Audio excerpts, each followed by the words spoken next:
Rebic, Rafa, tira, gol! Rafael Leao! Oggi segna Leao! La mia giornata è iniziata così!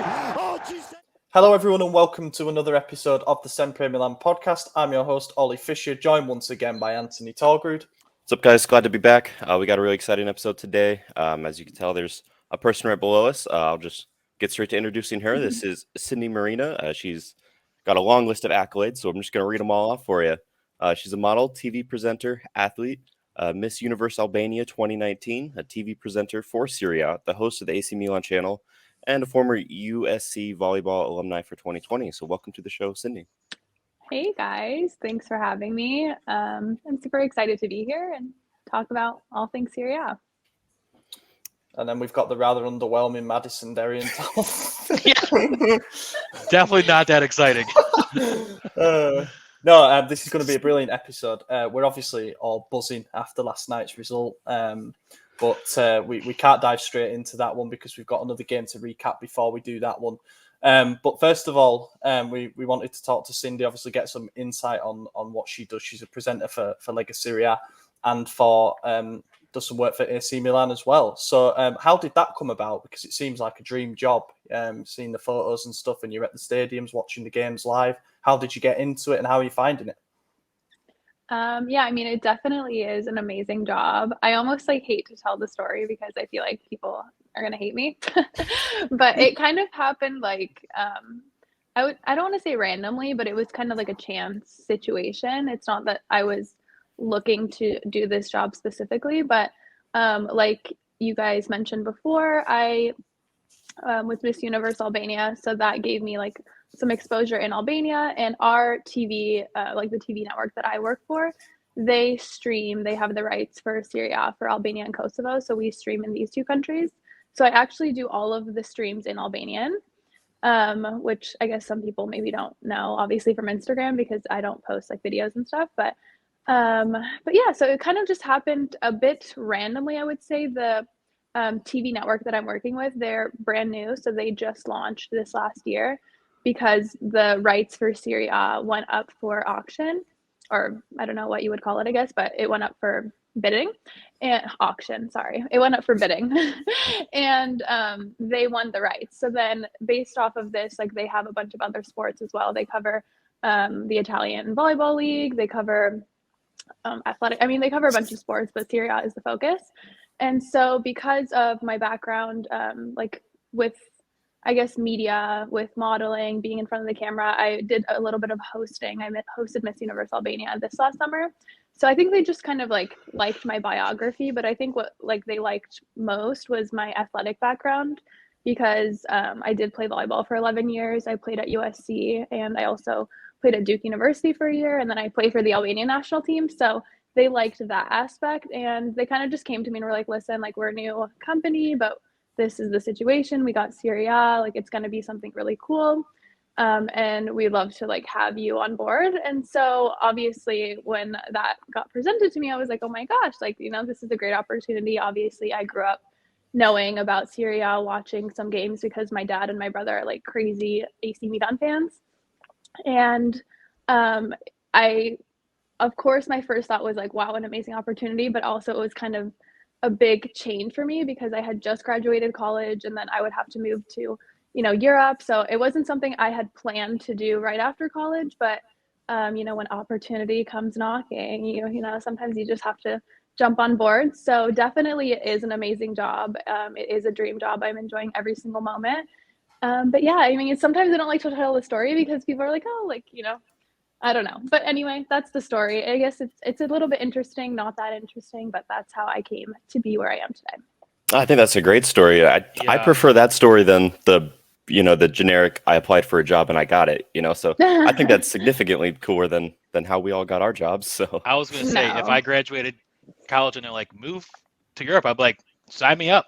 I'm out of here. I know. I was actually here for the summer, and so my best friend, I lived in LA, so my best friend is in LA. She was like, Cindy, she had a feeling or something. I don't know. She's like, please don't move to Europe. I was like, don't worry, I'll be back after the summer. And then I sent her a text. I was like, listen, I'm going to be staying here for a couple of years. She's like, oh my gosh. But yeah, so that's the story. But I mean, it's a great experience. I'm enjoying it a lot. I love Europe and I love Italy, of course. So it's amazing. Yeah, that's it sounds awesome. fantastic. Yeah, and what about the family love for AC Milan? Is that obviously you've got to be neutral and stuff when you're doing certain presenting work, but have you taken on a soft spot for the team? Yeah, I mean, I definitely have. I think that's not like a secret based off of social media. Yeah. Also, but I do have to be a bit more neutral. So the question everyone asks, like especially on Twitter and stuff, is like, who are you rooting for? Like if I post like any other team than AC Milan, because I mean I do cover like all the teams, they'll be like, you traitor, and I'm like, you guys, like this is my job. But I definitely do have a soft spot, especially because I grew up hearing all about them, like watching games, obviously. Like I said, my brother and my dad, my older brother, they are crazy fans. So when I got the job for like, you know, being the presenter with Serie A, like they were like over the moon. They're like, we're going to come to all the games. I'm like, all right, like, okay. And then once I got, you know, started working with the AC Milan Twitch, my dad especially was like seriously over the moon. He was so excited.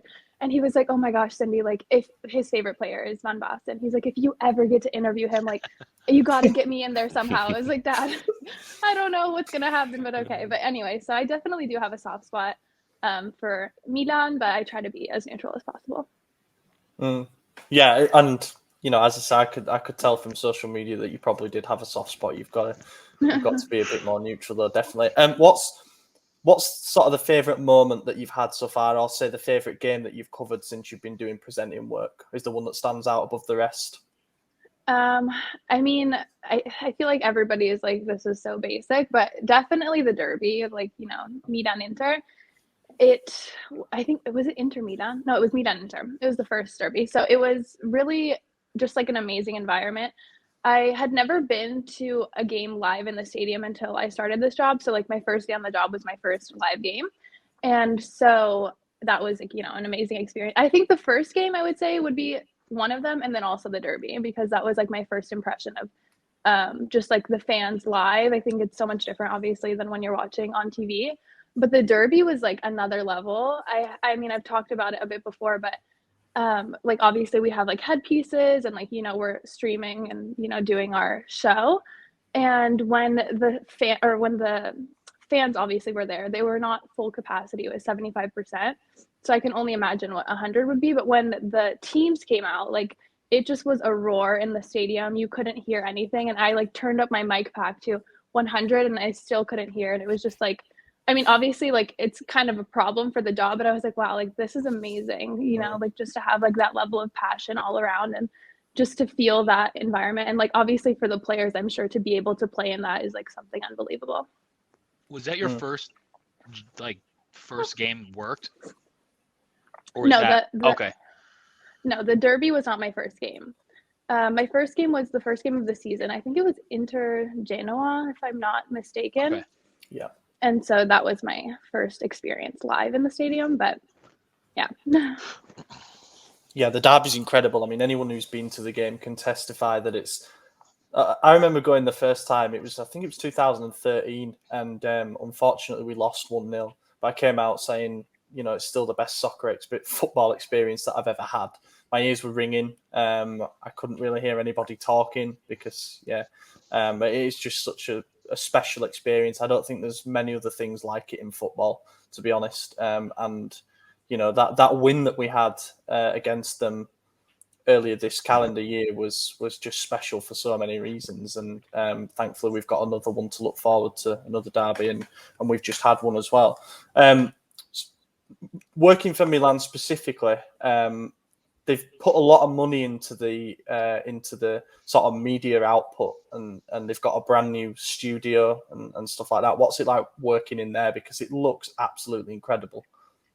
Yeah, it definitely is. The first time that I went to Casa Milan, I was like blown away. I was really impressed, not just by like the facility, but also by the staff and everyone there. Everyone was super friendly. And I feel like it's probably just like a really cool environment for them to be there every day working. The studio was amazing. I really loved it. Obviously, you know, like they had the red and the black lights, and they had a couple different setups. So I have been able to do like a show in the different setups, but I don't know. Like the studio is amazing. We do the streaming for the AC Milan Twitch for like the English version. So that was a new thing that they had launched this year. I was co-hosting with Patrick Hendrick. And basically, I don't know if you guys had seen it, but we would do interviews with fans from all over the world, like AC Milan fans from different fan clubs. And I thought it was a really cool way, obviously, to connect with people around the world, to see how far the reach of football goes, because obviously when you're in Milan, you feel the rivalry, but to see that there's people in, every single country in the world that supports Milan, I don't know, it's really incredible. And yeah, it's an amazing experience. I love doing the show. We've taken a little break, so I'm hoping we come back soon, but it's a lot of fun. Yeah, I mean, part of the global reach of Milan is exactly why we've got this brand and this website, I suppose, isn't it? Connecting fans from all around the world and stuff like that. And the hope is that as the team's fortunes on the pitch keep going on an upward trajectory, we're only going to build that global fan base again. Sorry, AJ. No, I was actually going to say just about exactly that. So you took it right from me. The different Milan clubs around the world. I mean, we had two guys at the derby the past week with Milan Dublin. They met up with them, and I went up and hung out with Milan Philadelphia this weekend. So yeah, the clubs are fantastic. They're all over the place. They're great stuff. You mentioned you work with Patrick. So are you gonna take his spot on commentary anytime soon? Are you gunning for that? No, I'm like, don't put me in trouble with Patrick. No, I will not be doing that. I have not done any commentating, so that's like out of my wheelhouse.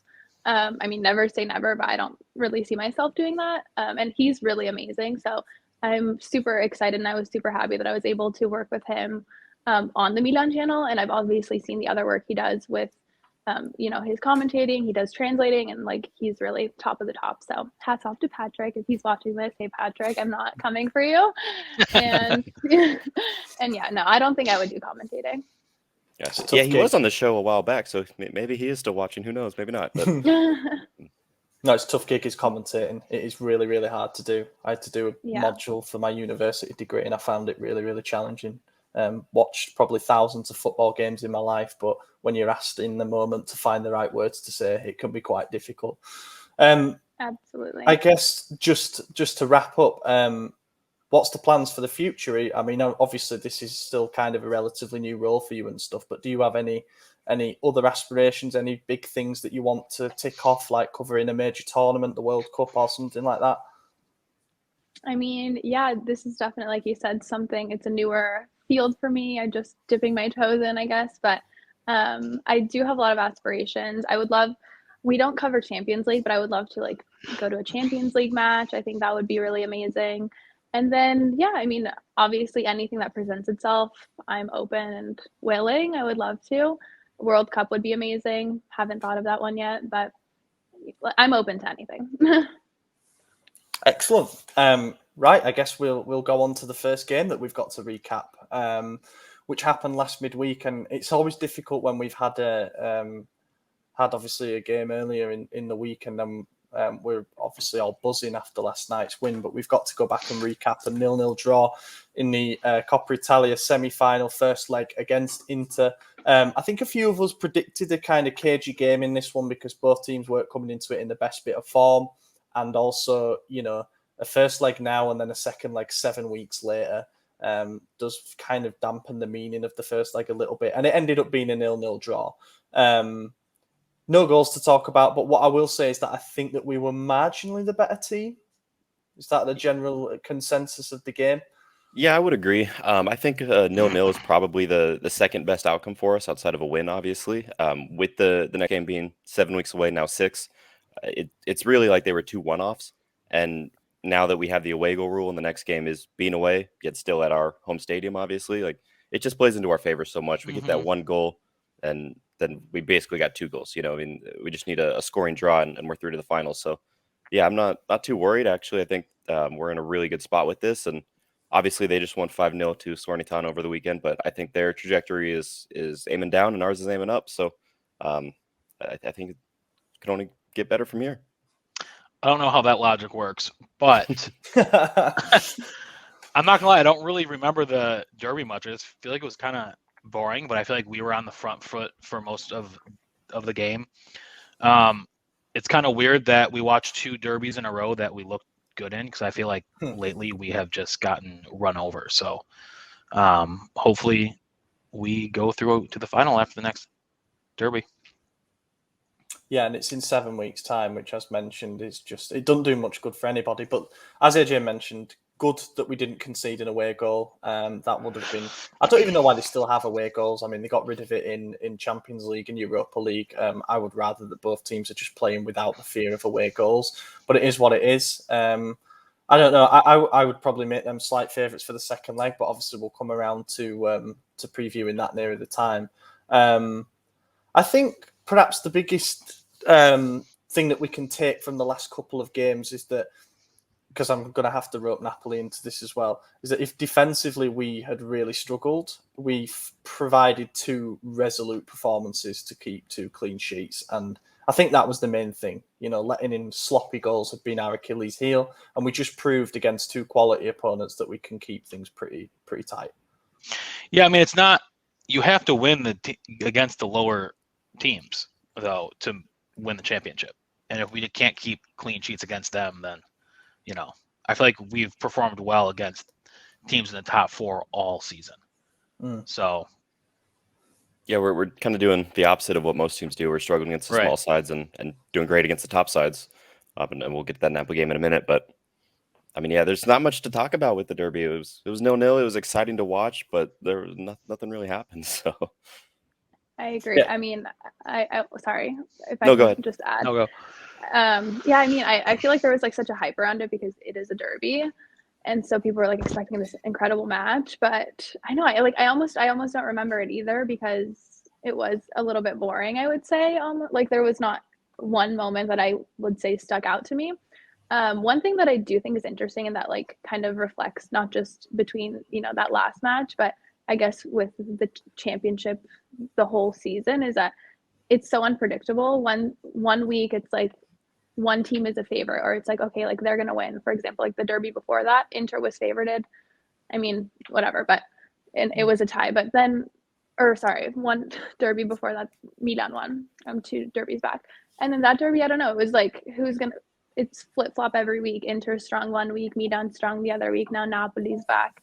So I just think that's such a testament to this championship, especially this season. It's like all up in the air. We really don't know until the last moment, and that makes it all the more exciting. But I guess ties do happen. That game was pretty boring, though. I'm not gonna lie. Yeah, I can't remember one. There wasn't like a penalty appeal or something controversial. We normally get a controversial incident every week, and we'll have to talk about a couple of those in the Napoli game. But yeah, it felt like both teams had almost from minute 1 accepted that we want this to be a second leg shootout. Let's have it basically as a one-off game in the second leg, and then see what happens there. But I guess the notable thing that happened in the first half was Romagnoli went off with a groin problem after a fantastic last-ditch header to deny Dzeko, it must be said. And then Pierre Kalulu came on, and him and Tomori looked really good together, and that then continued into the game yesterday. And I think apart from that, the forwards struggled to get any momentum. Leao had been absolutely electric in the weeks previous. I think Inter sort of expected a lot of attacks to happen down the left side, and that's what happened. So they clogged that up. We couldn't really get anything going on the right. Giroud looked a little bit static. The substitutions didn't inject an awful lot of life, although we did throw a triple sub on there to try and make something happen.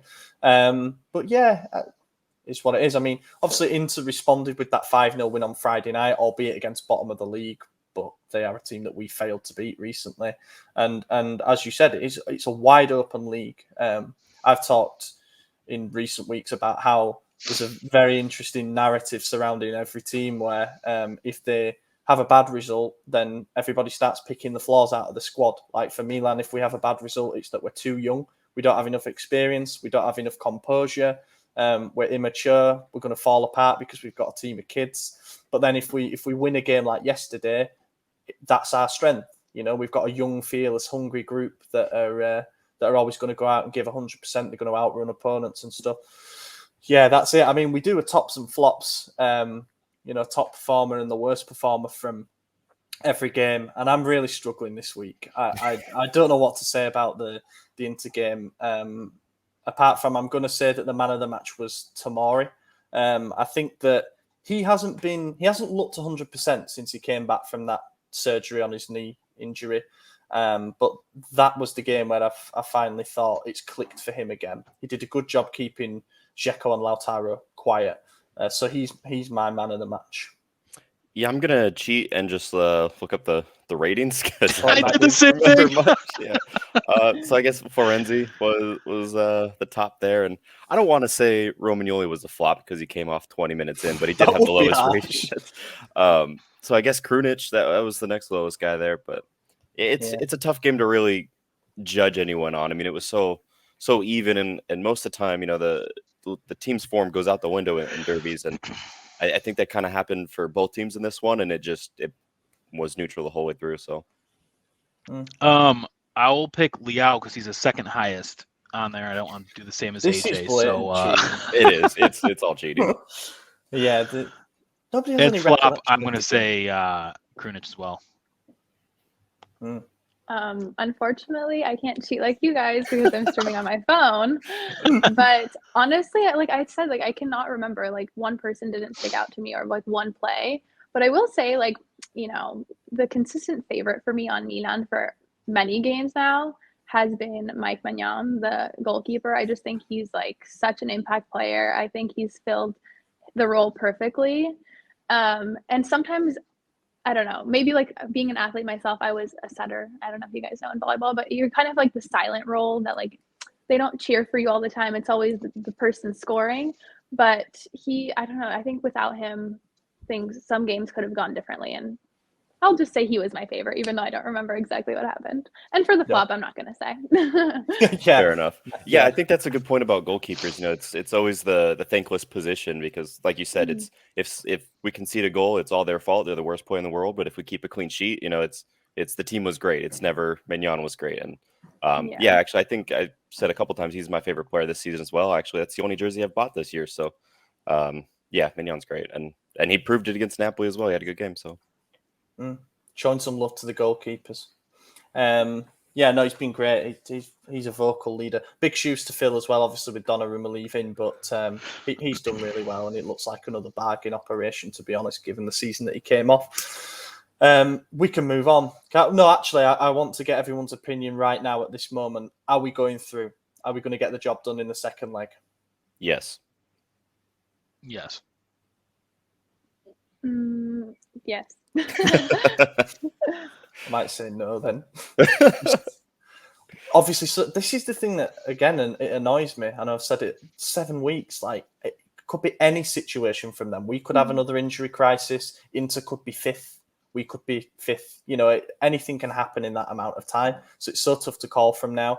But that 0-0 first leg, I just think about when we knocked Lazio out on penalties.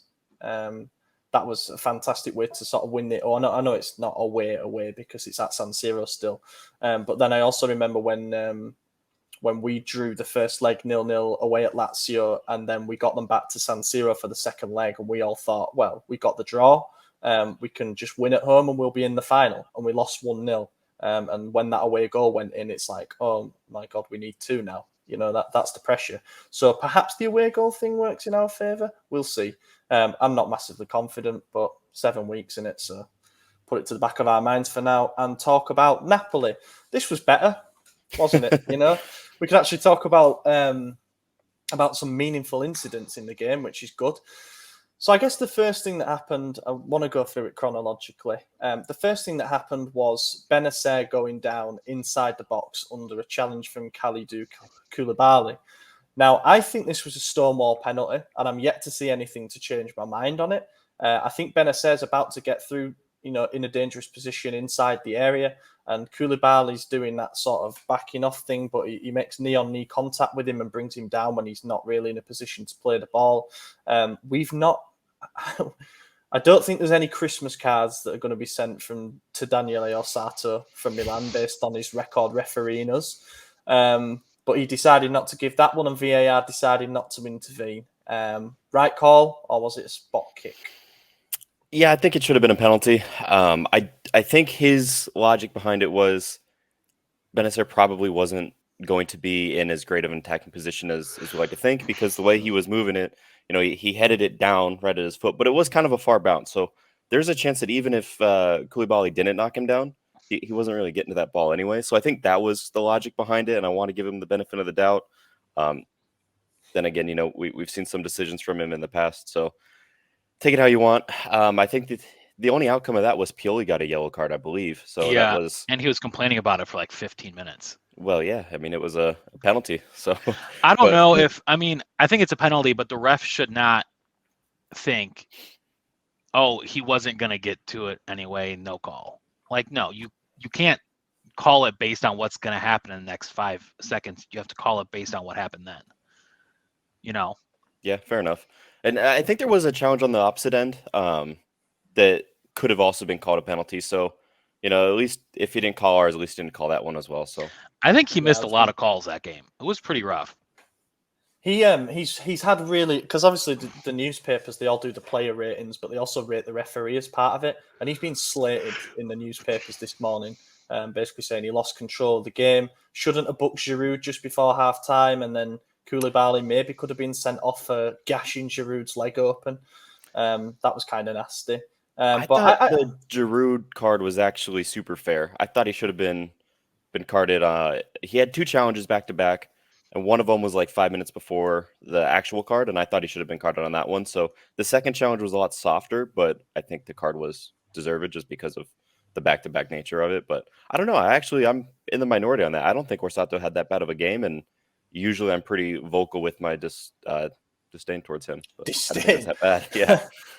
Yeah, 6 out of 10 is what I would give him. But, referees, they have a tough time generally, especially in fixtures like that where stuff boils over all the time. And yeah, you alluded to it there. The Koulibaly one for me probably was, but then if he gives that, maybe that influences the Osimhen one up the other end, where Tomori gets beaten to the byline. And I can't see the contact as clearly on that one, but I wouldn't have been surprised if he gave both, and therefore I'm not surprised that he gave neither. It would have looked a bit dodgy if he'd have given the second one and not the first one. But I'm also not surprised that VAR didn't intervene, because the last 2 times that Orsato has made a call and VAR has asked him to look at it, he's stayed with his original decision, which very rarely happens. But it goes to show, I think he's quite happy with his work. There was a bust up with Osimhen and Teo. I think it was like just before the 80th minute, around the 75-minute mark or something like that. And he was real quick to jump in and card both of them. And I think that's exactly how you have to handle a situation like that. So I don't think he lost control of the game at all. I thought he was in control of the good majority of it. Yeah, I can't say he lost control of it totally. Not like the derby, where players are squaring up every 5 minutes. I kind of like that though. Yeah, it's exciting. Yeah, it's a throwback. But I don't want my players they show like I hate Inter, and it shows that they hate Inter just as much, if not more. So yeah, easy to get behind the team in that situation. I'd love to see you square up to Dumfries. that would be quite funny. How tall is Dumfries? Yeah, probably a foot taller than I am. Yeah, 6'2" or something. Really okay, maybe not a foot, but Yeah, I thought he was taller than that. No, he's a unit though, isn't he?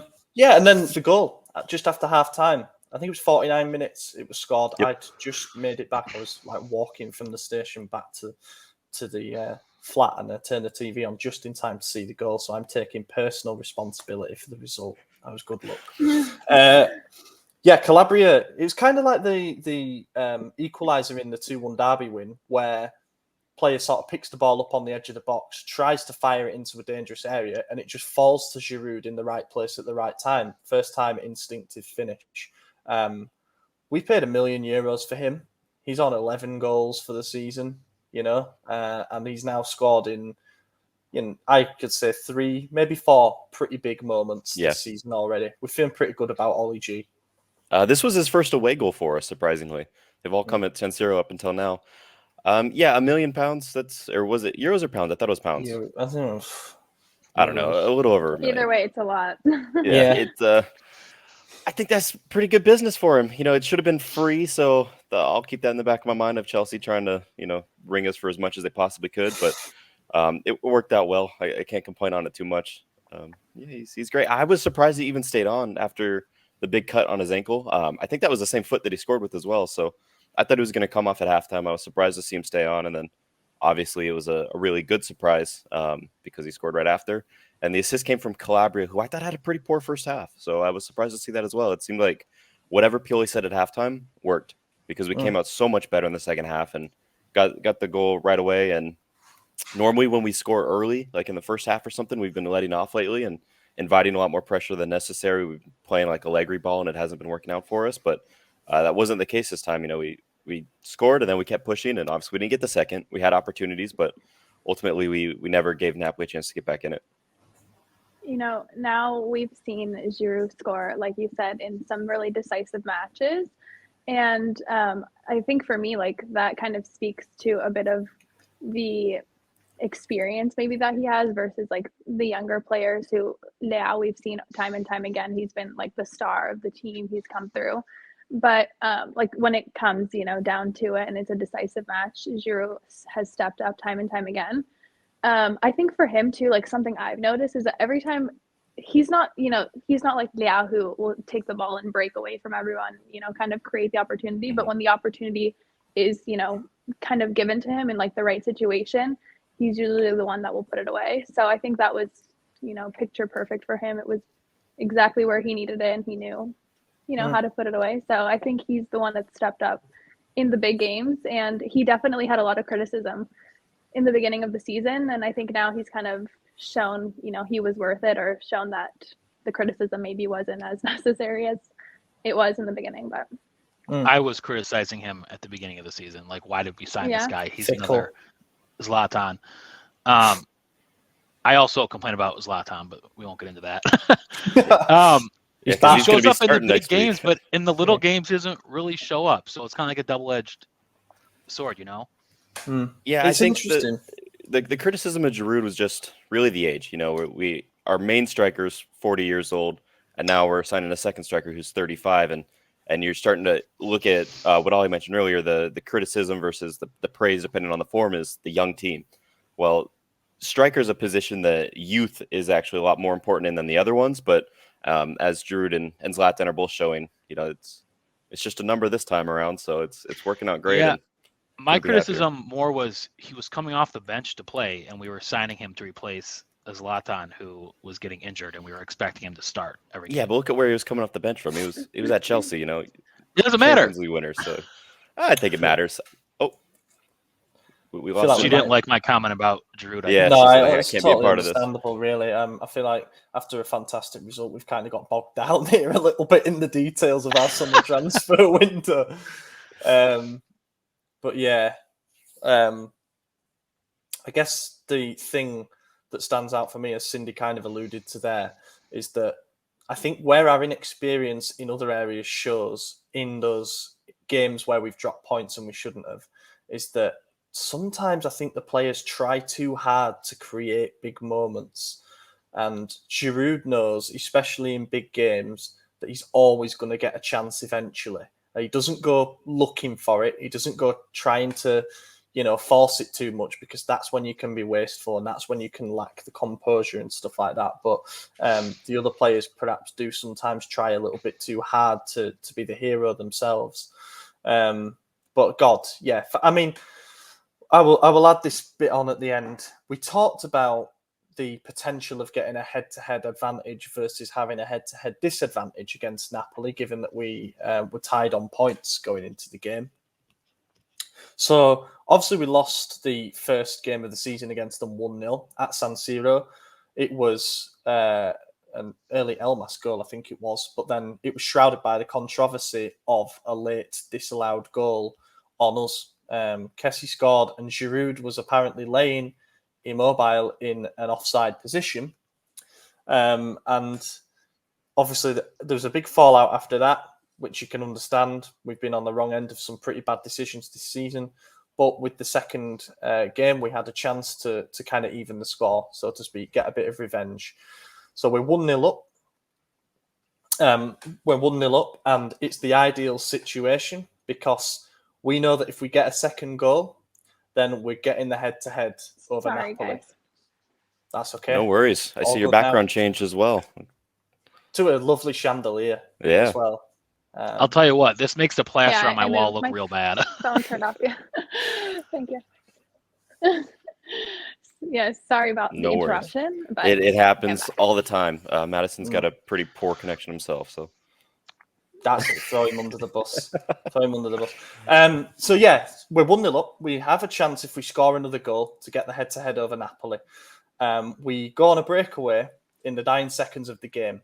Teo Hernandez pushes it past the last man, and he squares it over to Alexis Salamarcas, who has a chance to give us that head-to-head, and he doesn't manage to do so. How loud on a scale of 1 to 10 were you yelling at the television?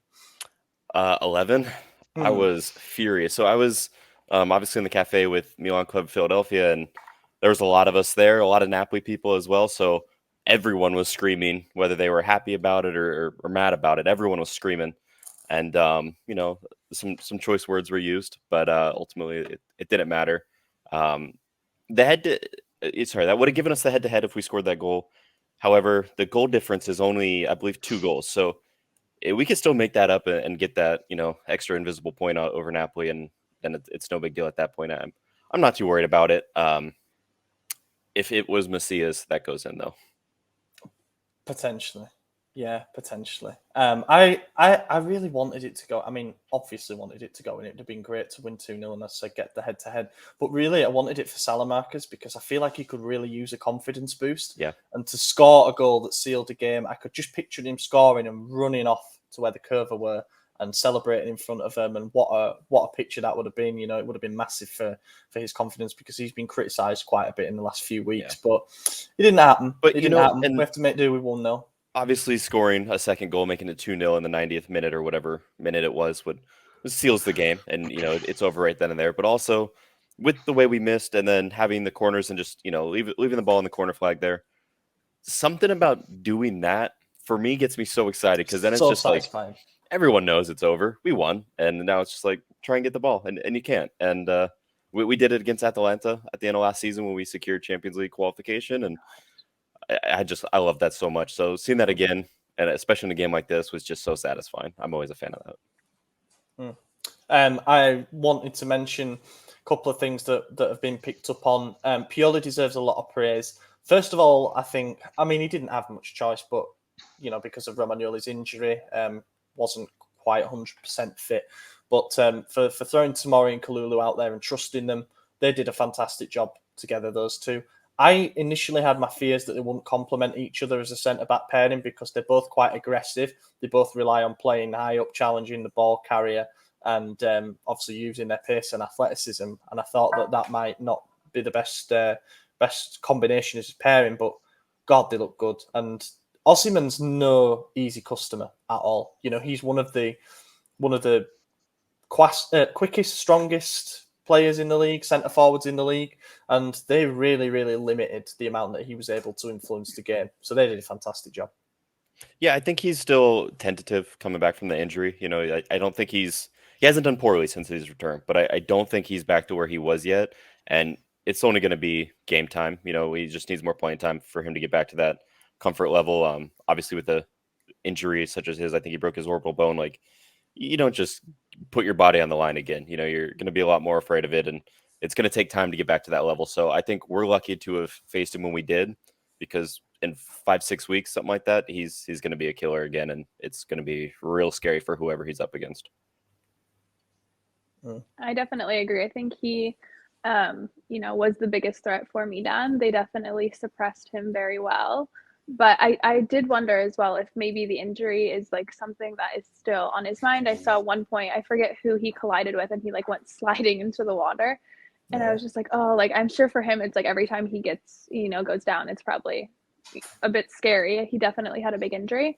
But I do agree. I think Milan was lucky to face them at this point. And for me, I'm never satisfied with a 1-0 win, even though, a win is a win. But I think that's always risky, especially when you're going up against a strong Napoli.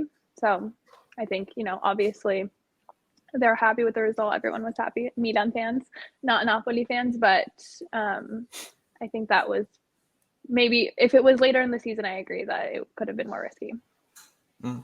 Yeah, definitely. And another thing that is worth mentioning is that Pioli deserves a lot of praise because he made the decision. We'd heard in the entire week leading up that he was going to play Kessie as like an attacking midfielder again, as he has done against Empoli and as he has done against Inter. It ended up being more of a 4-3-3. And I wonder if that's going to be a precursor to what we might see for the rest of the season, maybe beyond the season if we get, say, Renato Sanchez in the summer. But Kessie had a good game. Tonali and Benacer in particular stood out for me as being an absolute little warrior again. Mm-hmm. He's been really good since probably the turn of since he came back from AFCON, essentially. It's like he's got a bit more fire in his belly and something to prove after Algeria were knocked out in the group stages. So those three did fantastically. They've got Fabian Ruiz, Lobotka and Zielinski. So that's not a bad midfield trio to call upon, and we completely neutralised them. There was points where Koulibaly and even Ospina were just lumping balls long over towards Osimhen or out towards the wings because they couldn't play through the midfield. And at times we've been overrunning the midfield under Pioli, but I think he's learning on the job, isn't he? Yeah. Just to go back to the original thing that you just said there, I think the 4-3-3 is what we're going to be doing pretty soon. I think when Kessie plays in the attacking mid position, it really is a 4-3-3, and we just line up in the 4-2-3-1. I don't know why, just because it's easier maybe for the team sheet because we've been doing it all season. I'm not sure, but we play a 4-3-3. And when Krunic came on, that basically confirmed it as well. We did the exact same thing. It seems like Brahim's just kind of fallen out of favor with the club right now, or at least with Pioli, and it's going to take a lot for him to get back into it because we're doing really well when he's not playing. Unfortunately, I think he's a fantastic player. I think he's has a very bright future, but at the moment, it's not working out well for him. Impact sub. Sure. I think that's going to be his. That's going to be his role. Obviously, we've got Yassine Adli as well coming in for next season, and he's pretty much going to be an ideal box-to-box mid who can also play number 10. So that aids the transition in formations pretty well as well, I'd say. And as I say, potential as well. So yeah, that's it. I mean, what happens with Napoli now? Do we see them falling off, or do we think that Spalletti can still get a bit more out of them? I don't think Spalletti has ever missed out on the top four, and I don't have any facts to back that up. It's just from my memory. However, I don't think he's really won anything. I know he won 2 back-to-back Coppa Italias in the early 2000s, I believe, like 06, 07, something like that. But besides that, I mean, I don't think he's won any major trophies outside of those two. Also don't think he's missed out on Champions League. So I think they're going to still be in it till the last day. I don't see them going anywhere. Yeah. I agree as well. Back to, what I said before, I seriously cannot predict what's going to happen, not even week to week, but day to day in this championship. It changes so much. And I think something like that I think about a lot is in the beginning of the season, Napoli was obviously they were undefeated for many weeks, but they were the team everybody was talking about, like, this is their year, they're going to win. And of course, injuries and other things taken into account, they had a bit of a drop off, which, every team goes through. It's a long season, but I don't know. I think we can't count them out. Like I said before, anything can happen. 1 week Inter looks like they are the strongest team by far. The next week Milan steps up. Next week it's anyone's game. So I think that's what makes this league so interesting, and especially this season, I'm really looking forward to see who takes it at the end.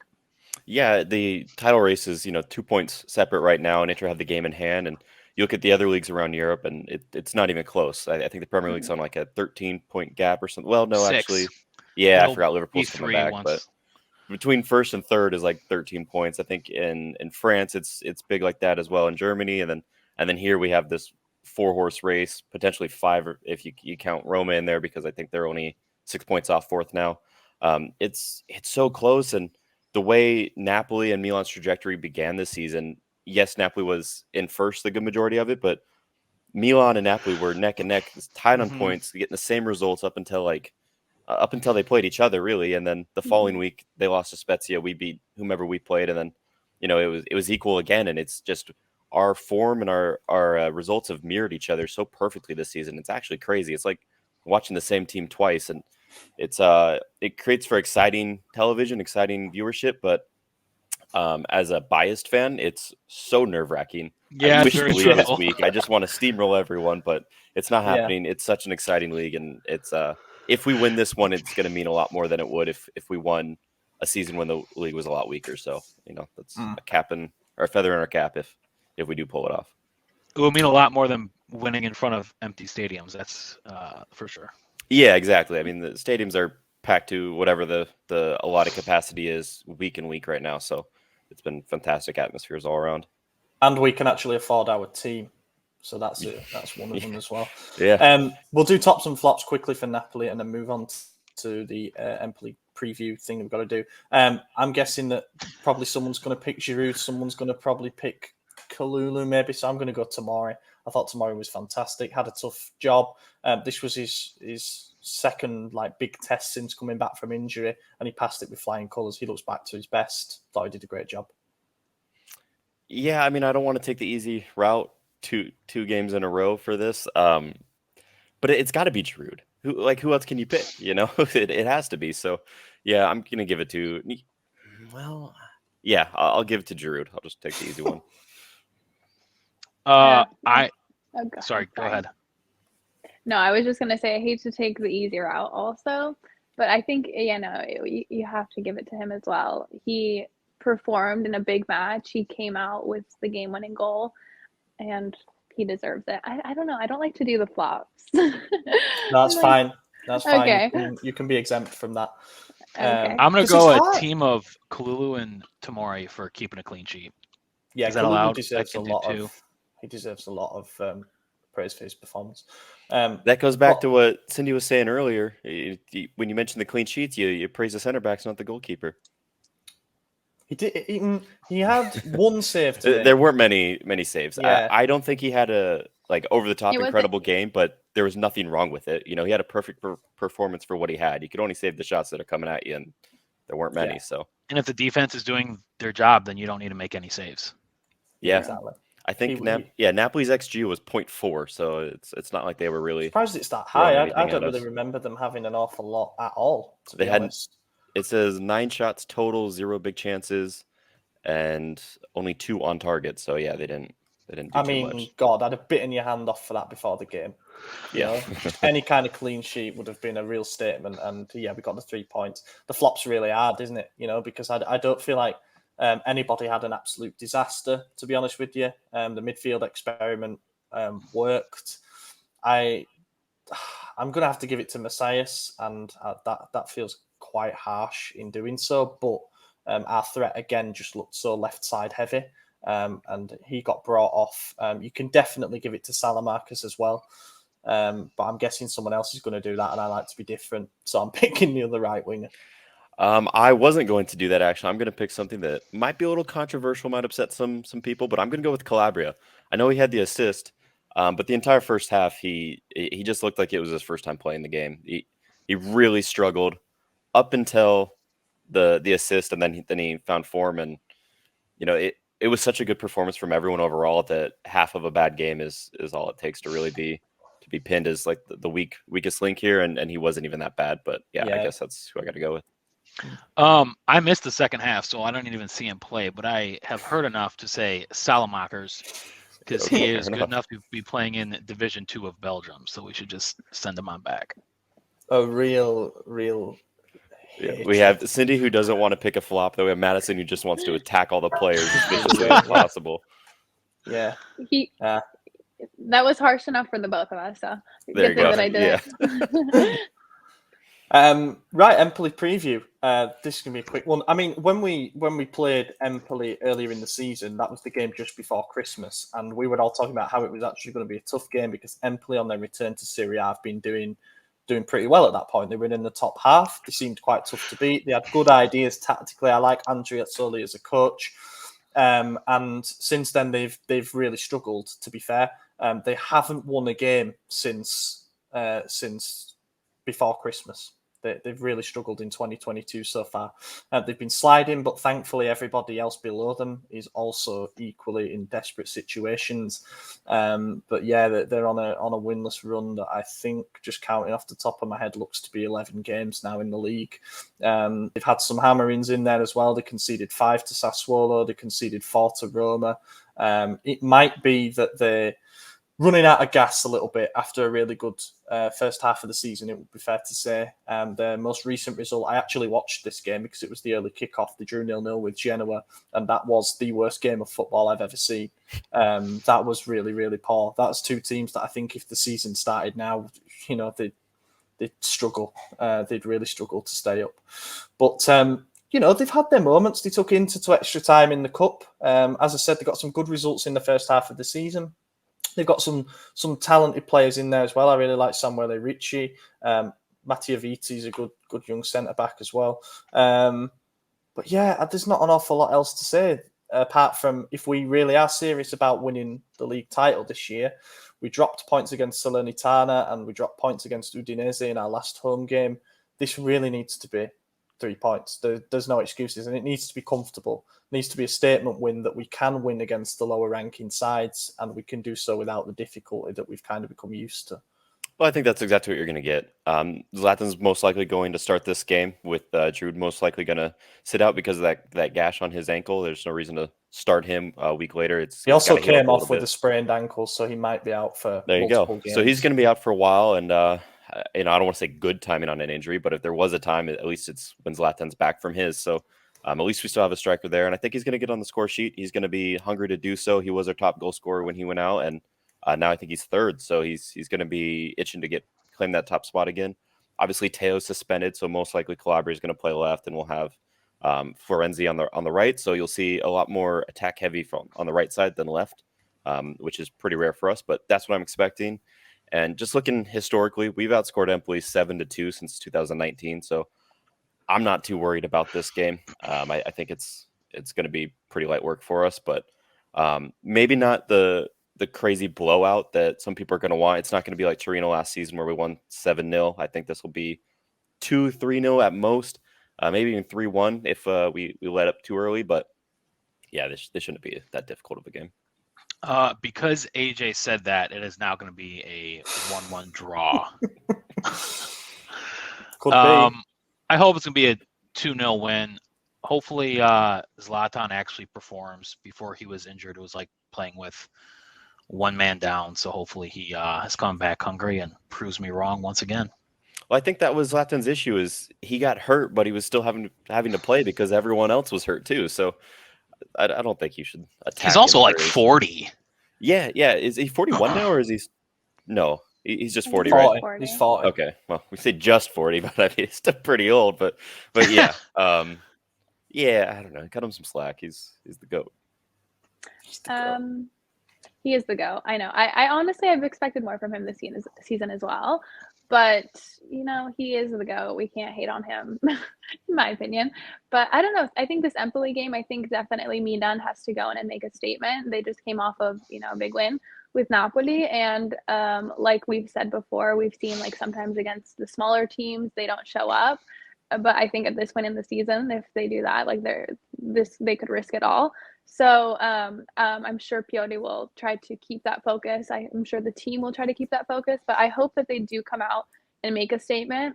I would love to see a game with goals, multiple goals. I don't know how many. I don't know. I don't like to make predictions, honestly, even though everybody always tries to get predictions for me, but I do see Milan winning.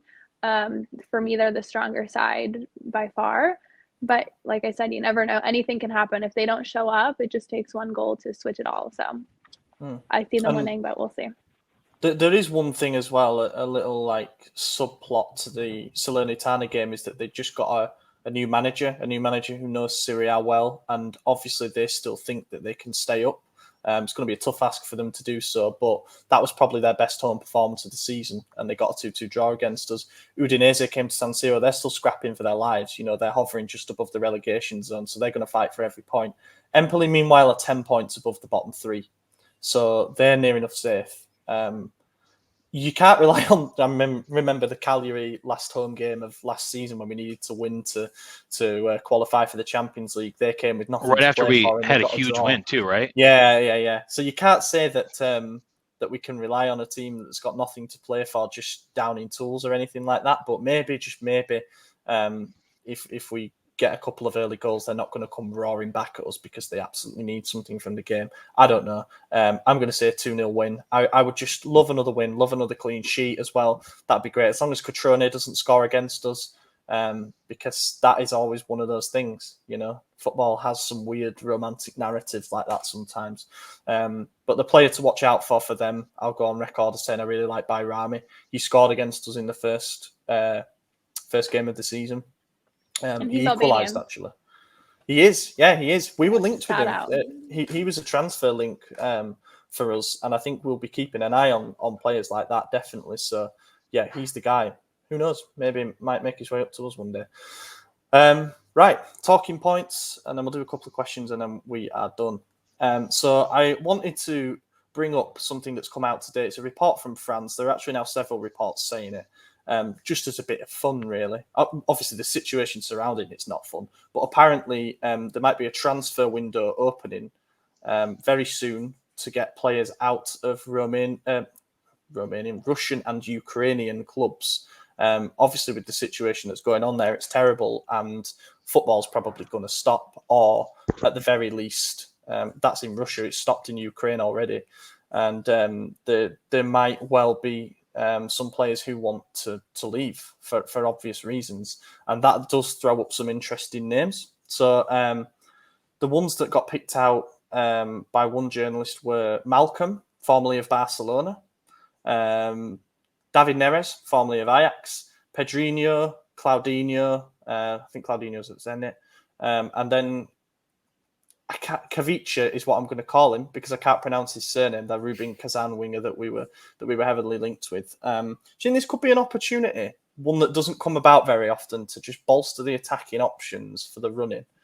Yeah, I mean, I think just in the nature of a third transfer window, it's an opportunity that's not going to come around often, if ever again. So, fingers crossed it never happens again, given the reason behind it. But yeah, I mean, there's some good players there, and if there's an opportunity to get them on our team, then yeah, I'm all for it. I mean, every team's got holes, and this gives you an opportunity to fill some of those. So yeah, it's good. I will say that I've seen that Milan, like in the past transfer windows this season, they've been like less aggressive than a lot of other teams, even though maybe they've needed to fill some positions. So I'm interested to see maybe if they'll go in more aggressively or if they feel comfortable with the squad that they have. I don't know, but it is a very unique situation opening up. Yeah, it is. And obviously, want to say again, don't want to trivialize it as being like what a great opportunity this is for us, because the circumstances surrounding it are awful. There's no two ways around it. But it might help some players get out of a situation where they feel not very good, not very comfortable. And someone like David Neres is somebody who knows the Champions League, for example, played for an exciting Ajax side and could come in and do a job on the right wing as a goal threat. So I'm looking at a player like that and thinking if the circumstances open up and it's economically viable, then why not? Could be a missing piece for the Scudetto run. Yeah, and I think Cindy brings up a good point. You know, we didn't do much in the January window. It was very hands off, very looking towards the future, not the immediate right then and there. And one thing about this transfer window that I think is, if there are transfers, they're going to be very low cost, very cheap. It's kind of awful to say, but I feel like that's something that we would take advantage of. Is they need out immediately, so we could offer a lot less than typical. And I think that's exactly the type of formula that Maldini and company are going to go for. So I wouldn't be surprised if we do make a move here, but I also wouldn't be surprised if we just didn't do anything at all if this window does happen. We'll see. And Maddie's not here to answer, so we'll just presume he said something ridiculous. It's what normally happens. The second one, Bakayoko has now not played for 8 games in a row, not a single minute. He was left out of the squad entirely for the game against Napoli, which would have been against his former club, where if anything he'd have had something to prove, and we perhaps could have used some energy in the midfield. But you know, there's nothing to suggest that he would have come on anyway. But the news that filtered from the club is that he had a slight muscle problem with his adductor, so We'll wait and see if that is actually true or if he's just been left out for reasons of choice. But there are a lot of sources now claiming that we're going to terminate his loan at the end of the season because he's not getting out of it what he wants. Chelsea probably aren't that happy that they've got an asset out on loan who is kind of decreasing in value, and Pioli just doesn't want to use him. Yeah, I think it probably works the best for all parties if we do terminate that loan. I'm a fan of the player. You know, when he was with us the first spell, I thought he was fantastic. I think everyone did, but he wasn't that great after that. He wasn't that great before that either. So it's just one of those things. He's kind of just fallen off, and I don't think it's going to benefit him to be sitting on the bench. And it's definitely not going to benefit us to have him on the bench. I mean, there's no way we take up the option after half the loan is as bad as it's been. So terminate him, give him the opportunity to go play elsewhere and find form again. But I don't think it's going to work here. Sadly, I agree. You guys know how much I love him too. Yeah. I really, really, really wanted it to work. Really wanted it to work.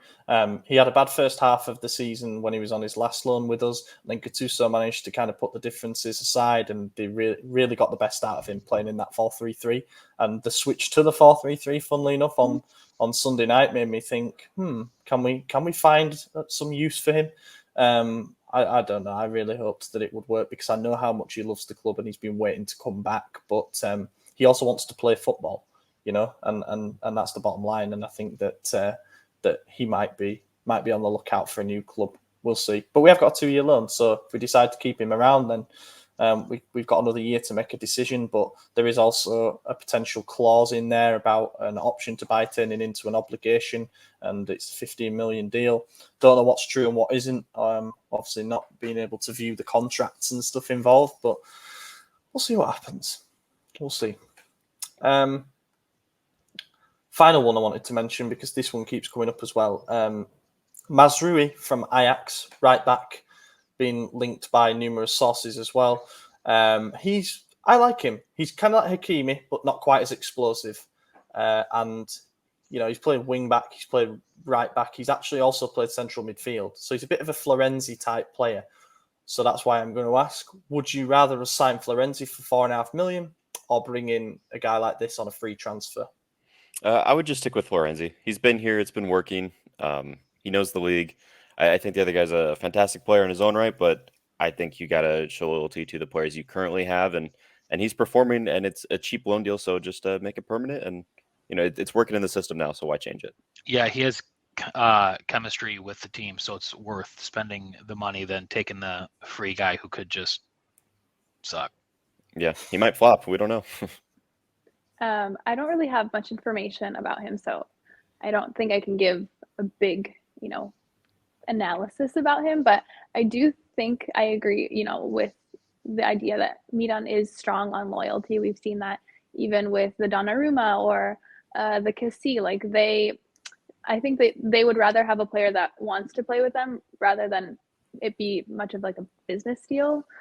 Which of course business is a part of it, but I don't know. I think for them it would make more sense to keep someone that knows the team, knows the formations, knows how Pioli wants to play. I think it makes more sense. And also good for the Italian squad listing that we've got to adhere to for UEFA when hopefully touch wood we're back in the Champions League.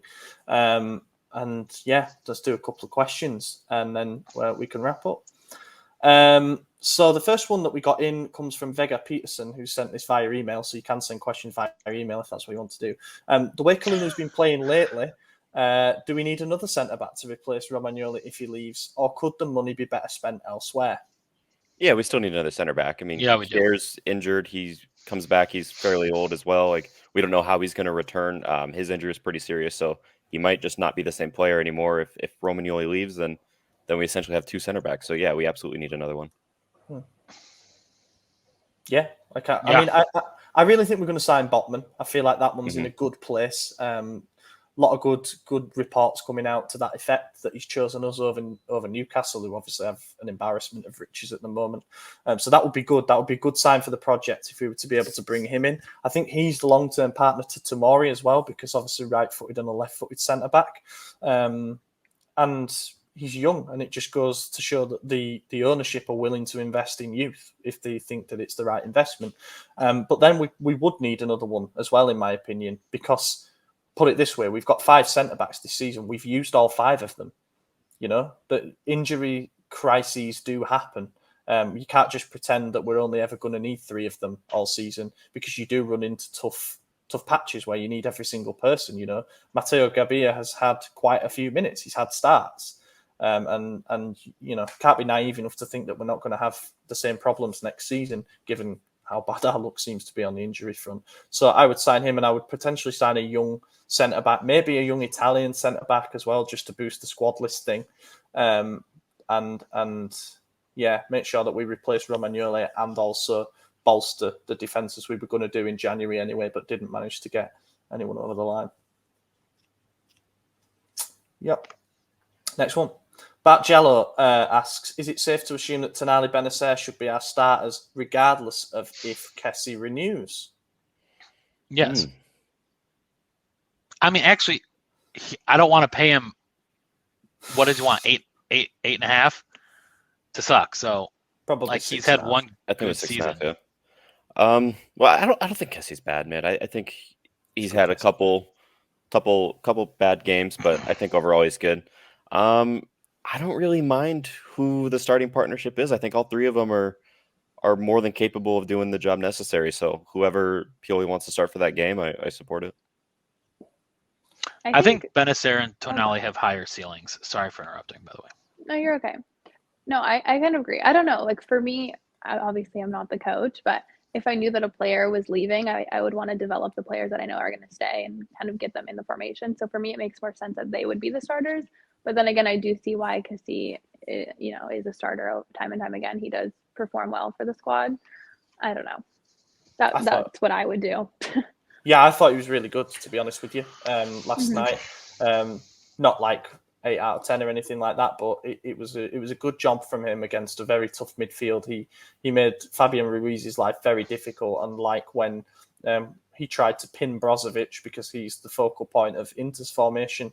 He managed to successfully do it last night, and I think that they had to go more direct as a result, and that really helped us, both in attack and defence. I mean, Tonali Benacer are great in the double pivot. They seem to be developing a good chemistry together, and they're both similar in a way, but they both offer enough differences to make them complementary. Tonali is a fantastic distributor of the ball, and I also think he's quite good when he sits a little bit deeper as well. Got a bit of obviously Gattuso vibe about him, whereas Benacer, his low centre of gravity, his tendency to nip away at the heels of midfielders, get the ball back, and he dribbles like a winger at times. It's great to watch. So those 2 moving forward are going to be great. And then if we were to add somebody like Renato Sanchez into that fold, regardless of where we think we're going to play him, we've got Adley coming back from loan. We've got Pobega coming back from loan. We'll see what happens with him. We're going to have a really good midfield, especially for a 4-3-3. So that's just exciting. They're both young. They both got long-term contracts. We're talking about renewing Benacer until 2026. The future's bright, in that sense. And Bart also asks, we sort of touched on it a little bit, with these monstrous performances from Kalulu, should Kjaer even be a starter when he comes back from injury? I mean, I don't think it's fair to say he's no longer a starter just because he was injured, but I think he's got to be eased back into the lineup and, judge him on his performances. It's not like he lost that starting position because he was poor. He lost it because he got hurt, and Kalulu stepped up and done a great job. So you don't punish Kjaer for that. But I guess you also don't punish Kalulu. He's done a great job. So I don't know. I think you just ease him in and see who earns it when he returns. No, I think he has to earn his spot back. You can't just walk back in. Long time out as well. He's going to need game time to get sort of back up to the rhythm. But the good thing is that, don't mean good thing because obviously it's terrible, but he was ruled out for the rest of the season. We're not trying to rush him back in for the last 2 or 3 games. He will get the rest of the season to recover from what is a serious injury, and he will also then get the full pre-season campaign to get back up to game speed. So that's good.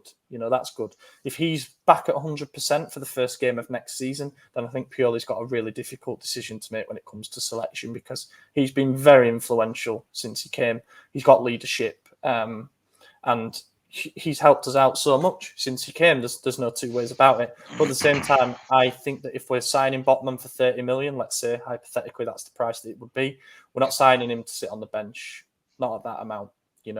I think we're invested in him because he is our long-term starter. And as I say, that's if that happens, but it's looking more and more likely as the days tick by. Last one then, Michael Golisano. When we play the small sides, we struggle because we lack a creative number 10. When teams park the bus, we can't break them down. Better teams play freer, which gives us more chances. Do you believe that to be true? Yeah. I thought this Napoli game was actually the perfect game for Brahim. A team like Napoli is going to be pushed. They're going to want to score a goal. They need to win and secure the Scudetto just as much as we do. So they were going to be fighting. And when you're doing that, you create a lot of space between the lines, and that's where a guy like Brahim works his best. So I thought this was a great game for Brahim. Obviously, he didn't play at all, and the alternative worked out just fine. So there's that as well. But I think against the smaller sides, those are the teams where you could put Kessie in that attacking position and do the 4-3-3. Was it Empoli last time around when Kessie did it the first time and he scored a brace or something like that? So yeah, I mean that right there says that's the type of mold that Kessie works better in, and I think Brahim would work better against the bigger teams. So that's just my opinion. I definitely agree. Yeah, all good. I